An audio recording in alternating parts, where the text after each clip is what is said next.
تو بسم اللہ الرحمن الرحیم الف لام میم یہ حروف مقطعات ہیں.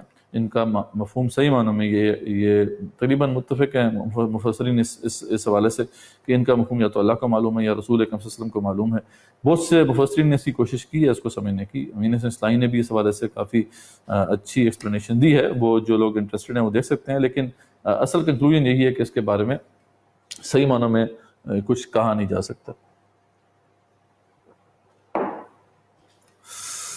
ذالک الکتاب لا ریب فیہ ھدی للمتقین، یہ وہ کتاب ہے جس میں کوئی ذرہ برابر بھی شک نہیں ہے، اور یہ ہدایت ہے متقین کے لیے. وہی بات آپ نے ہدایت مانگی تھی، یہ ہدایت آ گئی.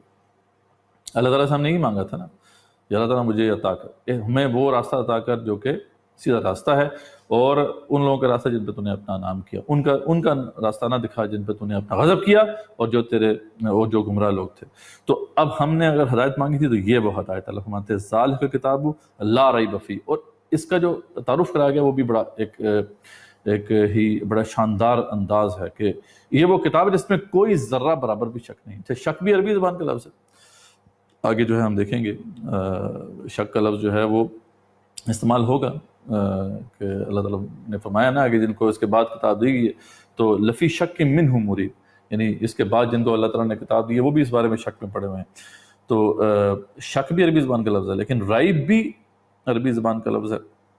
دونوں کا مفہوم جو ہے شک ہے، لیکن ریب ایک ایسے شک کو کہتے ہیں جو ایک لمحے کے لیے آئے اور پھر ختم ہو جائے. ایک لمحے کا ذرہ برابر ذرہ سا شک جو ہے وہ ہو اور پھر اس کے بعد وہ زائل بھی ہو جائے. تو اللہ فرماتے ہیں اس میں شک تو دور کی بات ہے، شک تو باقاعدہ شک ہوتا ہے. یہ وہ کتاب ہے جس میں ذرہ برابر بھی شک نہیں ہے. ھدی للمتقین، اور یہ متقین کے لیے ہدایت ہے. ہدایت ہے لیکن کس کے لیے؟ متقین کے لیے. وہ لوگ جو ڈرتے ہیں اللہ تعالیٰ سے. تقوی سے مراد یہی ہے، اللہ تعالیٰ کے خوف سے ڈرنا، اللہ تعالیٰ کی ناراضگی سے ڈرنا. اس سے مراد بچنا بھی ہے کہ اللہ تعالیٰ کے اللہ تعالیٰ نے جن چیزوں سے منع کی ہے ان سے بچنا.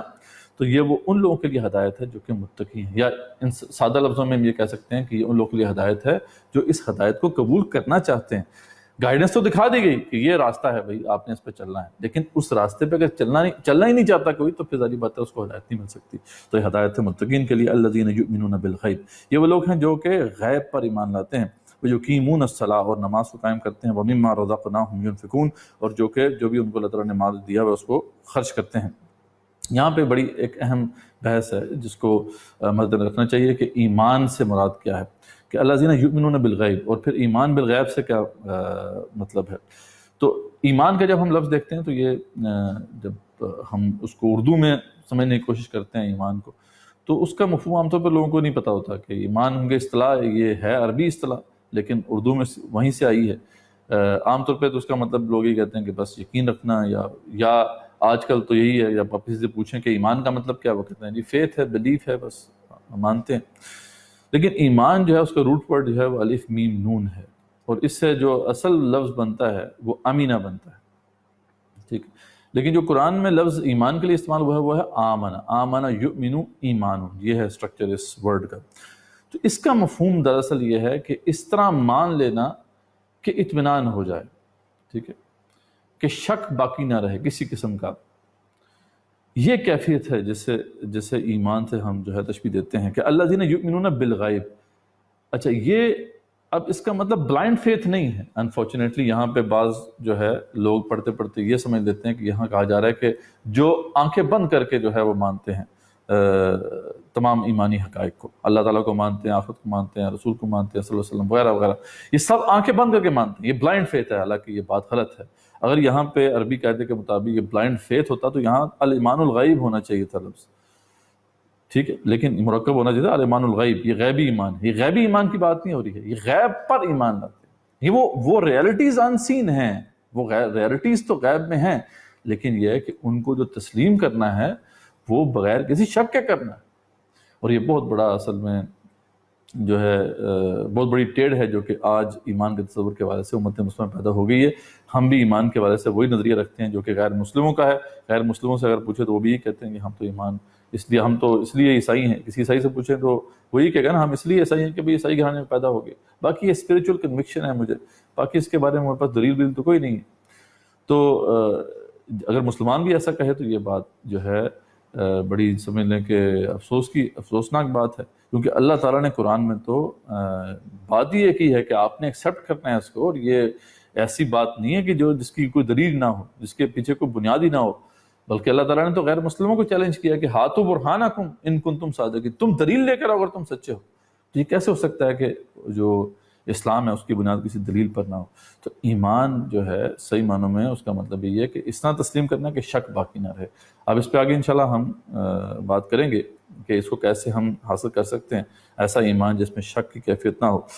تو بہرحال اللہ تعالیٰ کی طرف سے یہ تقاضا ہے کہ وہ لوگ جو ایمان والے ہیں وہ کیا ہیں کہ جو اللہ پر اور آخرت پر اور جتنے بھی باقی ایمانیات کے حقائق ہیں، ان سے متعلق حقائق ہیں، ان کو مانتے ہیں۔ وہ الگ بات ہے کہ یہ حقائق غیب میں ہے، وہ یقیمون الصلاۃ، نماز کو قائم کرتے ہیں، ومما رزقناہم ینفقون، اور جو بھی ان کو اللہ تعالیٰ نے دیا اس میں سے خرچ کرتے ہیں۔ یہ تو ہو گئے جو اہل ایمان ہے۔ والذین یؤمنون بما انزل الیک، اور یہ وہ لوگ ہیں جو کہ مانتے ہیں جو آپ کی طرف نازل ہوا، آپ صلی اللہ علیہ وسلم کی طرف نازل ہوا، وما انزل من قبلک، اور جو اس سے پہلے نازل ہوا اس کو بھی وہ مانتے ہیں، وبالآخرۃ ہم یوقنون، اور آخرت پر تو وہ یقین رکھتے ہیں، آخرت پر تو ان کا جو معاملہ ہے وہ یقین کا ہے۔ اولئک علی ھدی من ربہم، بھی وہ لوگ ہیں جو اللہ کی طرف سے ہدایت پر ہیں، آپ کے رب کی طرف سے، ان کے رب کی طرف سے ہدایت پر ہیں، اولئک ھم المفلحون، اور یہی وہ لوگ ہیں جو فلاح پانے والے ہیں۔ تو یہ ہو گیا پہلا گروہ جو ایمان والے ہیں، ٹھیک ہے، ان کے بارے میں اللہ فرمایا کہ ان کی کیا صفات ہیں۔ آگے دوسرے گروہ کا ذکر ہو رہا ہے، ان الذین کفروا سواء علیہم انذرتہم ام لم تنذرہم لا یؤمنون۔ اس کے علاوہ وہ لوگ بھی ہیں کہ بے شک وہ لوگ جو کافر ہیں ان کے لیے برابر ہے، آپ ان کو ڈرائیں یا نہ ڈرائیں، لا یؤمنون، وہ ابھی ایمان لانے والے نہیں ہیں۔ اصل کافر وہی ہوتا ہے جس تک حق پہنچ جائے اور حق کو سمجھنے کے بعد وہ اس کو ڈینائی کر دے، یہی ہے اصل کافر۔ غریب بات ہے، ایک جاہل کافر بھی ہے جس کو پتہ ہی نہیں ہے حق کا، لیکن جب اس تک حق پہنچ جائے، جس لمحے اس تک حق پہنچ جائے اور اس کو سمجھ میں آ جائے کہ یہی حق ہے، اس کے بعد وہ ڈینائی کرے تو پھر اب اس کے لیے بڑا تھوڑا سا پیریڈ ہوتا ہے کہ وہ اپنی اصلاح کر لے، لیکن اگر وہ ٹائم پیریڈ جو ہے گزر جائے تو پھر اس کے بعد اس کو اب توفیق ہی نہیں ملتی کہ وہ اب حق کی طرف آ سکے۔ یہی بات ہے یہاں پہ بھی کی گئی ہے اور مختلف مقامات پہ اللہ تعالیٰ نے کی ہے کہ برابر ان کے لیے اب ڈرائیں نہ ڈرائیں، یہ اب ایمان لانے والے نہیں ہیں۔ ختم اللہ علی قلوبہم، ان کے دلوں میں اللہ تعالیٰ نے مہر لگا دیا، وعلی سمعہم، اور ان کے کانوں پر بھی، وعلی ابصارہم غشاوہ، اور ان کی آنکھوں کے سامنے پردے ڈال دیے ہیں، وَلَهُمْ عَذَابٌ عَظِيمٌ، ان کے لیے دردناک عذاب ہے۔ تو یہ تو وہ لوگ ہیں جو کافر ہیں جنہوں نے ڈینائی کر دیا۔ ایک وہ لوگ ہیں جنہوں نے حق پر جو ہے لبیک کہا اور اپنا سب کچھ جو ہے حق کے لیے کھپا دیا، وہ اہل ایمان ہیں، ان کی پہلے صفات بیان کر دی ہیں، اور وہ ہدایت والے بھی وہی ہیں۔ اور پھر وہ لوگ ہیں جو بالکل کافر ہو گئے، جنہوں نے جو ہے حق کو پہچان کر انکار کر دیا، اب ان کے لیے برابر ہے، ڈرائیں نہ ڈرائیں، ایک ہی بات ہے۔ لیکن ایک تیسرا گروہ بھی ہے جن کا عام طور پہ آپ کو ذکر نہیں ملے گا۔ یہ امت کی ایک عین ستم ظریفی ہے کہ اس کے اندر آپ کو ایمان پہ تو بحثیں مل جائیں گی، کفر پر بحثیں مل جائیں گی، لیکن نفاق پر کوئی بحث نہیں ملے گی۔ حالانکہ نفاق قرآن کے مین ٹاپکس میں سے، جیسا کہ ہم دیکھیں گے۔ تو اب تیسرے گروہ کا ذکر ہو رہا ہے، وَمِنَ النَّاسِ مَن يَقُولُ آمَنَّا بِاللَّهِ وَبِالْيَوْمِ الْآخِرِ۔ اچھا، لوگوں میں سے کچھ ایسے بھی ہیں جو کہتے تو ہیں کہ ہم مانتے ہیں اللہ اور آخرت کو، وَمَا هُم بِمُؤْمِنِينَ، لیکن اللہ فرماتے ہیں اصل میں وہ مومن نہیں ہیں۔ اس کا مطلب ہے کہ صرف زبان سے اقرار کر لینا کافی نہیں ہے، مومن بننے کے لیے دل سے ماننا ضروری ہے، ٹھیک ہے، دل میں کوئی شک باقی نہ رہے، جیسا کہ ہم بات کر رہے تھے۔ تو یہاں پہ اللہ فرماتے ہیں کہتے تو ہیں لیکن اصل میں مومن نہیں ہیں، یخادعون اللہ والذین آمنوا، وہ فریب دینے کی کوشش کرتے ہیں اللہ تعالیٰ کو بھی اور ان کو بھی جو اہل ایمان ہے، وما یخدعون الا انفسهم، حالانکہ وہ اپنے آپ کو فریب دے رہے ہوتے ہیں، وما یشعرون، حالانکہ ان کو شعور نہیں ہوتا ہے۔ یہ ہے وہ ہلا دینے والی بات اس نفاق کے حوالے سے۔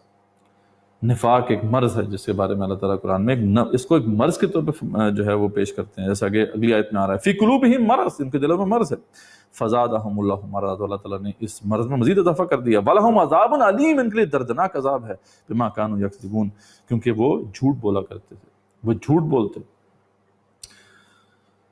تو معلوم ہوا کہ یہ جو مرض نفاق ہے اس کو سمجھنا بہت ضروری ہے، کیونکہ جس کو یہ مرض لگ جاتا ہے اس کی کیفیت کیا ہے، وما یشعرون، اسے تو شعور ہے ہی نہیں، اسے نہیں پتہ چلتا کہ وہ اس کے اوپر یہ مرض لگ گیا ہے۔ اور یہی وجہ تھی کہ تمام صحابہ اس سے خوف میں رہتے تھے۔ صحیح بخاری میں اس حوالے سے موجود ہے، ابن ابی ملیکہ ایک بہت بڑے تابعی ہیں، ان کی جو ملاقات 30 سے اوپر صحابہ سے ہوئی ہے، وہ کہتے ہیں مجھے کوئی ایسا صحابی نظر نہیں آیا، جب کہ میری ملاقات کسی ایسے صحابی سے نہیں ہوئی کہ جو نفاق کے والے سے خدشے میں نہ، یہ ہے کیفیت۔ اور حسن سے جو ہے ایک مروی روایت بھی ہے، اسی صحیح بخاری میں اس ضمن میں پیش کیا انہوں نے کہ اس سے اپنے آپ کو مامون وہی سمجھتا ہے جو منافق ہے، اس سے اپنے آپ کو سیف وہی سمجھتا ہے کہ جو خود منافق ہے، اور اس سے خدشے میں وہی ہوگا جو کہ ایمان والا ہوگا۔ تو یہ دیکھیں آپ امت مسلمہ بحثیت مجموعی اس حوالے سے اپنے آپ کو بالکل سیف سمجھتی ہے۔ تو آپ دیکھ لیں کہ کیا کیفیت ہے اس وقت امت مسلمہ کی، یہ اتنا ہلا دینے والا مرض ہے۔ اور آپ کو پتہ ہے بڑے بڑے اس حوالے سے واقعات ہے صحابہ کرام کے، عمر بن خطاب کا واقعہ بہت ہی چونکا دینے والا ہے۔ حضرت حذیفہ رضی اللہ عنہ جو تھے صحابی ہیں، صحابی رسول ہیں، ان کو صاحب سر النبی بھی کہتے تھے کہ وہ نبی کے رازدان ہیں، کیونکہ آپ صلی اللہ علیہ وسلم نے ان کو کچھ منافقین کے نام بتا دیے تھے۔ یہ غزوہ تبوک کے موقع پر یہ واقعہ پیش آیا تھا کہ کچھ منافقین نے حملہ کیا تھا، ایمبوش کیا تھا آپ صلی اللہ علیہ وسلم کے اوپر، اور آپ کو ہلاک کرنے کا ان کا پلان تھا، لیکن اللہ تعالیٰ نے ان کو بچا لیا، اور ساتھ اس وقت جو تھے حضرت حذیفہ رضی اللہ عنہ جو تھے ان کے ساتھ موجود تھے۔ تو آپ صلی اللہ علیہ وسلم نے ان کو نام بتا دیے تھے کہ یہ فلاں فلاں فلاں منافق ہے۔ تو اب لوگ ان سے آ کے پوچھا کرتے تھے کہ اچھا بتائیں وہ کون ہے، لیکن وہ بتاتے نہیں تھے۔ اچھا عمر بن خطاب ایک دن آئے ان کے پاس، وہ بڑی جسے کہتے ہیں کیفیت ان کے چہرے پر طاری تھی، اور اس پہ انہوں نے ان کو قسم دے کے کہا کہ میں تم سے قسم دے کے تم سے پوچھتا ہوں کہ مجھے صرف اتنا بتا دو کہ انا من المنافقین، کہ میں تو منافقین میں ہوں یا نہیں ہوں، مجھے صرف اتنا بتا دو۔ دیکھیں عمر بن خطاب جیسا بندہ جو ہے وہ کتنا اس حوالے سے خائف خدشے میں ہے۔ تو یہ ہے وہ لوگ جو مانتے تو ہیں، لیکن یہ ہے کہ اصل میں صحیح معنوں میں دل سے نہیں مانتے۔ وہ لوگ ہیں جو دوگلا پن ہے جن کے اندر، ان کی شخصیت کا ایک رخ ایمان کی طرف کھلتا ہے، اور ایک شخصیت کا ایک دوسرا رخ جو ہے وہ کفر کی طرف کھلتا ہے۔ بہرحال تو اللہ فرماتے ہیں وَإِذَا قِيلَ لَهُمْ لَا تُفْسِدُوا فِي الْأَرْضِ، جب ان سے کہا جاتا ہے کہ دیکھو دنیا زمین میں فساد مت مچاؤ، قَالُوا إِنَّمَا نَحْنُ مُصْلِحُونَ، تو وہ کہتے ہیں ہم تو اصلاح کرنے والے ہیں۔ أَلَا إِنَّهُمْ هُمُ الْمُفْسِدُونَ، اللہ فرماتے ہیں یہی فساد کرنے والے ہیں، وَلَٰكِن لَا يَشْعُرُونَ، لیکن ان کو شعور حاصل نہیں۔ دیکھیں ان کو یہ بھی محسوس نہیں ہوتا کہ وہ فساد مچا رہے ہیں۔ انشاءاللہ اس پہ تفصیل سے بات جب آگے ہم کریں گے، صرف ابھی اتنی بات بتانا بس کافی ہے کہ یہ جو مرض ہے اسی وقت لگتا ہے کہ جب انسان کسی بھی مسلمان کے سامنے کوئی بھی دینی ذمہ داری آ جائے، اسے ادراک بھی ہو جائے کہ یہ دینی ذمہ داری ہے، اور پھر اس کے باوجود وہ جان بوجھ کر اس پر عمل نہ کرے اور اپنے جو گناہ کی کیفیت میں ہی رہے، تو پھر ایک وقت آتا ہے کہ پھر وہ جو ہے اس کا انکار ہی کر دیتا ہے اس بات کا کہ یہ دین کے اندر ہے۔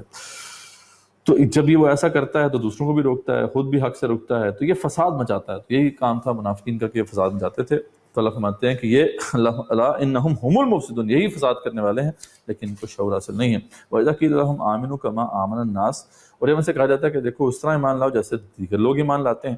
اب دیکھیں صحابہ کرام کو ایک طرح سے ایمان کا کرائٹیرین بتایا گیا ہے کہ جس طرح یہ ایمان لاتے ہیں اس طرح ایمان لے کر آؤ۔ ٹھیک ہے، یہ صحابہ کرام کی شان میں بڑی ایک اہم آیت ہے۔ قالوا انؤمن کما آمن السفہاء، تو جب ان سے یہ کہا جاتا ہے تو آگے سے جواب کیا دیتے ہیں کہ دیکھو کیا ہم ان بیوقوفوں کی طرح ایمان لے کر آئے؟ یہ تو بیوقوف ہیں، ظاہر بات ہے بیوقوف ہی ہے نا۔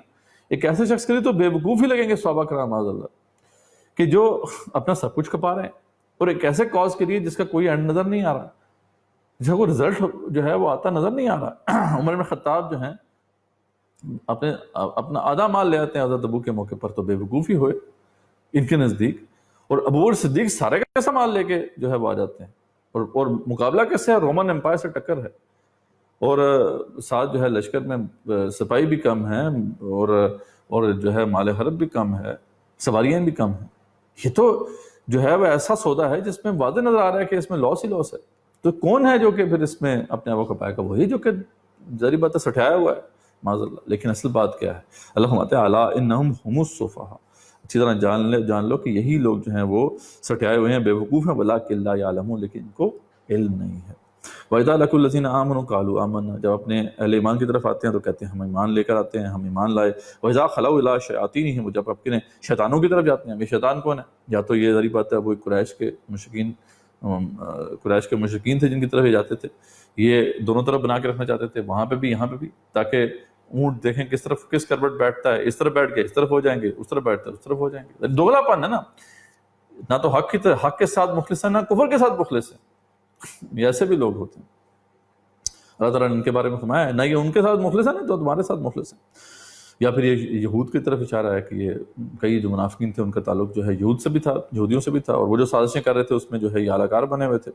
قالوا انا معکم، ٹھیک ہے، وہ کہتے ہیں ہم تمہارے ساتھ ہیں، فکر نہ کرو، انما نحن مستہزئون، ان کے ساتھ تو ہم ایسی ہنسی مذاق کرتے ہیں، ان کے ساتھ تو ایسے ویسے ہیں، بس ہم تمہارے ساتھ ہی ہیں۔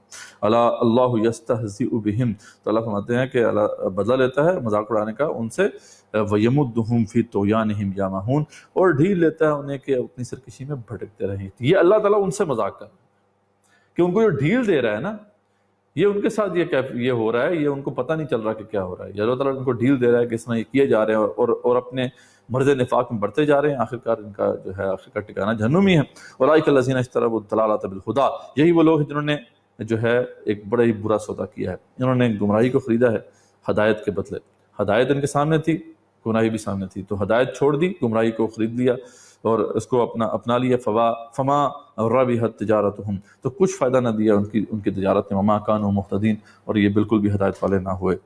تو اللہ تعالیٰ مزید ان کی جو ہے ان کی حقیقت کچھ مثالوں سے بیان فرماتے ہیں کہ مثلہم کمثل الذی استوقد نارا، ان کا حال یہ ہے جیسے کہ مثال اس شخص کی جس نے آگ جلائی، فلما اضاءت ما حولہ، اور پھر جب روشن کر دیا آگ نے اس ماحول کو، ذہب اللہ بنورہم، تو اللہ تعالیٰ نے ان کے نور کو جو ہے وہ سلب کر لیا، وترکہم فی ظلمات، اور چھوڑ دیے انہیں اندھیروں میں، لا یبصرون، اور یہ نہیں دیکھ پاتے۔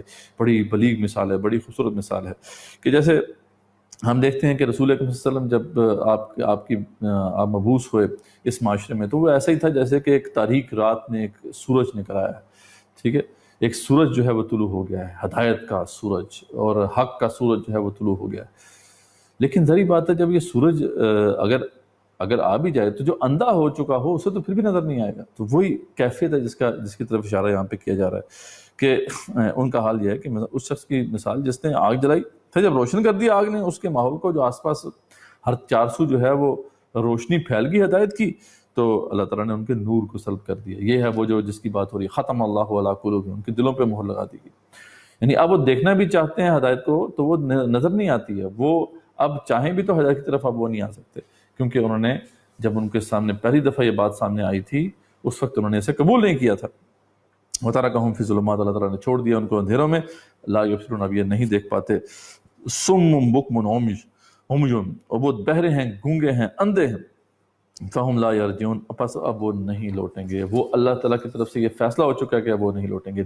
ہمیں اس وقت سے ڈرنا چاہیے، یقیناً موت سے بھی ڈرنا چاہیے، موت بھی کبھی بھی آ سکتی ہے، ہمیں کچھ پتہ نہیں کہ اگلا لمحہ ہمارا آخری ہو یا نہ ہو، لیکن اس سے بہت پہلے، موت سے بہت پہلے یہ کیفیت آ جاتی ہے کہ جب اللہ تعالیٰ یہ فیصلہ فرما لیتے ہیں کسی شخص کے بارے میں کہ اب وہ چاہے بھی تو وہ نہیں آ سکتا واپس، اس کے اوپر اللہ تعالیٰ کا وہ حکم صادر آ جاتا ہے کہ اب اللہ تعالیٰ نے ایسے لوگوں کو جہنم سے بھر کے رہنا، وہ ہے، اس سے ہمیں ڈرنا چاہیے۔ دل پہ مہر کب لگا دے اللہ تعالیٰ، یہ ہمیں نہیں معلوم۔ اور یہ جو نفاق کی کیفیت ہے، اس سے ہمیں ہر آن جو ہے وہ خدشے میں رہنا چاہیے اور اپنا احتساب کرتے رہنا چاہیے، اپنے آپ کو سوال کرتے رہنا چاہیے، دیکھتے رہنا چاہیے کہیں ہم اس راستے پہ آگے تو نہیں بڑھ رہے۔ او کصیب من السماء، یا پھر برسنے والی بارش کی طرح آسمان سے کہ فیہ ظلمات و رعد و برق، اور اس میں اندھیرے ہیں، گرج ہے، چمک ہے، یجعلون اصابعهم فی اذانہم، وہ ٹھونستے ہیں اپنی انگلیاں اپنے کانوں میں، من الصواعق حذر الموت، بجلیوں کی آواز کی وجہ سے، جو بجلی کڑاکے کی آوازیں آتی ہیں کہ موت سے ڈرتے ہوئے، واللہ محیط بالکافرین، اور اللہ تعالیٰ ایسے کافروں کو گھیر لینے والا ہے۔ یکاد البرق یخطف ابصارہم، قریب ہے کہ بجلی جو ہے وہ جو چمک ہے ان کی آنکھیں جو ہے وہ مٹا دے۔ کلما اضاء لہم مشوا فیہ، جب بھی بجلی روشنی کرتی ہے تو ان کے لیے وہ اس روشنی میں وہ چل پڑتے ہیں۔ وَإِذَا أَظْلَمَ عَلَيْهِمْ قَامُوا، اور جب وہ اندھیرا کر دیتی ہے تو ان پر کھڑے ہو جاتے ہیں۔ وَلَوْ شَاءَ اللَّهُ لَذَهَبَ بِسَمْعِهِمْ وَأَبْصَارِهِمْ، اگر اللہ چاہتا تو ان کی سماعت اور جو ہے بصارت اس کو سلب کر لیتا۔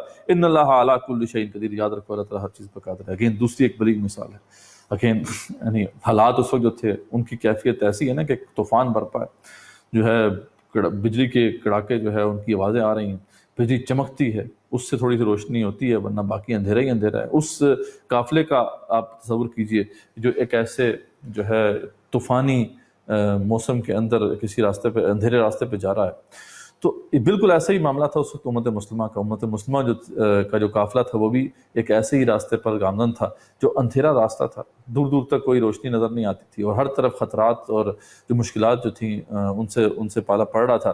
تو وہی کیفیت ہے یہاں پہ بیان کی گئی ہے کہ بجلی چمک رہی ہے اور بادل گرج رہے ہیں۔ ان کیفیت میں کیا ہوتا ہے کہ یہ جو ہے جب ان کے اوپر کچھ بہتر حالات ہوتے ہیں تو پھر ساتھ چل پڑتے ہیں، لیکن جیسے ہی مشکل حالات ہوتے ہیں تو رک جاتے ہیں. جیسے کہ بجلی کی روشنی تھوڑی سی چمکی، اس میں روشنی ہوئی تو چل پڑے، لیکن جیسے ہی اندھیرا ہوا پھر رک گئے. تو یہ ہے کیفیت، بڑی بلیغ مثال ہے منافقین کی کیفیت کو بیان کرنے کے حوالے سے، کہ منافقین جو ہیں وہ کبھی بھی حق کے ساتھ صحیح طریقے سے نہیں چلتے، بلکہ وہ ہے تھوڑے دلے انداز میں. کبھی حالات بہتر ہو گئے تو چل پڑیں گے، حالات بہتر نہیں ہوں گے تو پھر ظاہری بات ہے کہ وہ ساتھ چلنا جو ہے وہ گوارا نہیں ہوتا انہیں، بلکہ وہ سازشیں کرتے ہیں، مسلمانوں کو روکنے کی کوشش کرتے ہیں. تو بڑی اگین یہ بلیغ مثالیں ہیں اس مرض نفاق کو واضح کرنے کے لیے.